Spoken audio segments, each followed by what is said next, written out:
Today I'm going to show you how to install a set of component speakers.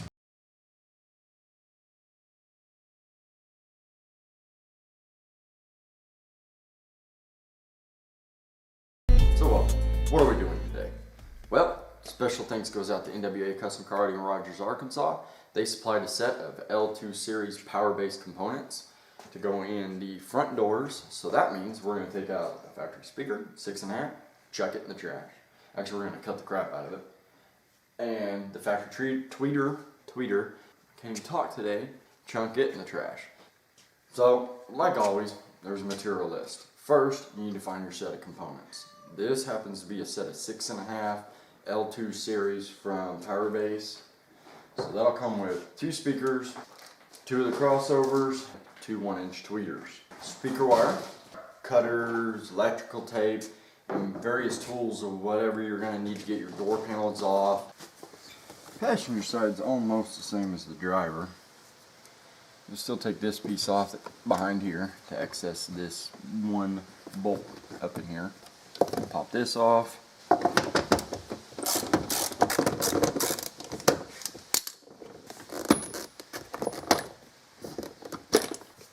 Reach this and it'll just pop up. You got a tab right here and you just press it. Remember, driver's side is almost identical to this.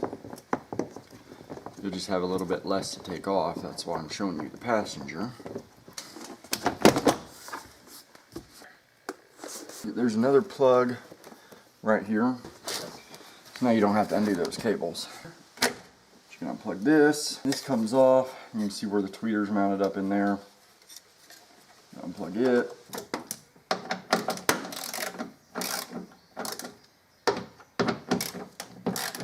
Take a flathead, just gently poke in there, and it'll pop the little bit of adhesive that they got going on. I don't know if you can see part of the window stops right here. I've got the windows rolled down for a reason, to make sure I have clearance on the speaker. And I can pretty much guarantee you I don't. Okay, we got to get this to fit into this. First off, let's slice this cone. Okay. Get it out of the way.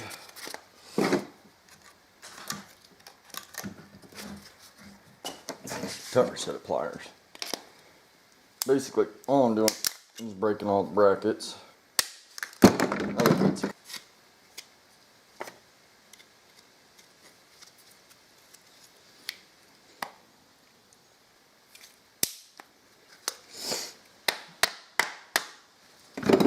Trying to cut all the excess bits of the cone out.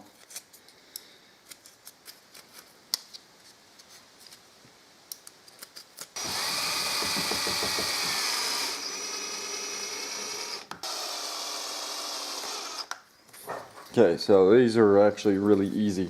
A lot of cars you gotta glue them in, add brackets, or do something like that. Go ahead and pop that glued in screw out of the back of the tweeter.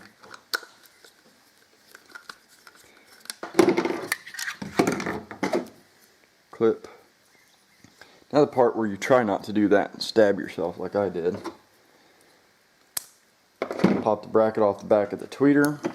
Set that tweeter. It's going to have a decent balance spot. Don't go completely tight with it. You still got to get the rest of the stuff kind of lined up. You slowly go back and forth and tighten until it gets tight. Men and tights, tight. Okay. Now you have yourself some ISO mounted tweeters. Alright, we know it's going to go right here.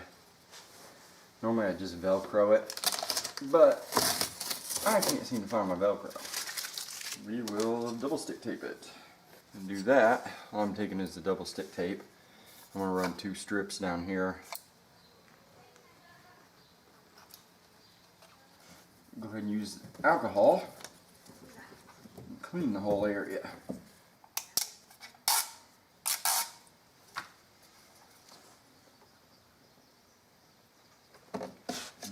pressure-based adhesive. So make sure you get it on there real good. What you need to do now is go ahead, run positive, negative speaker wire up and around the corner and out this hole. Give yourself an ample amount. Same with extending the tweeter wires. Go ahead and extend those. So your crossover's mounted. Now what? Well, go ahead and put the speaker in. Set your tweeter up top. Now remember, your input is from your factory. Your woofer, obviously your woofer, and tweeter, obviously your tweeter. So I got everything nice trimmed right here. All I got to do, cut this, run it up. Okay, remember red is positive, blue is negative. Just go ahead and loosen all these up.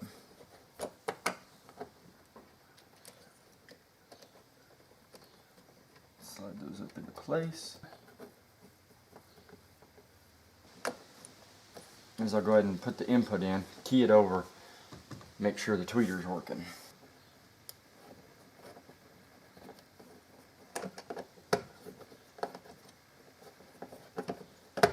Let's get the speaker plugged in.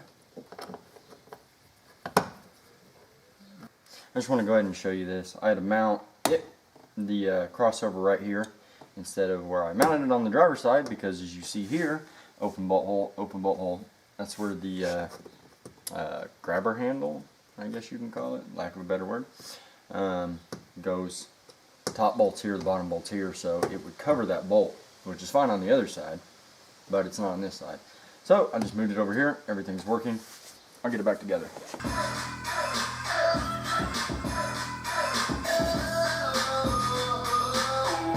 Woohoo! It's done. Time to get it out of the garage. Sure sounds a whole lot better than blowing speakers. Now what will make it sound even again that much better is amplifying it. The factory head unit or even your aftermarket head unit is not going to put near enough power to those components, or if you replace the rear speakers too, which I'll be doing shortly, they just can't push enough power to it. So to get it to sound really good, really clear, you need to get a 4-channel amp, stick it in your car, and rewire the whole sound system.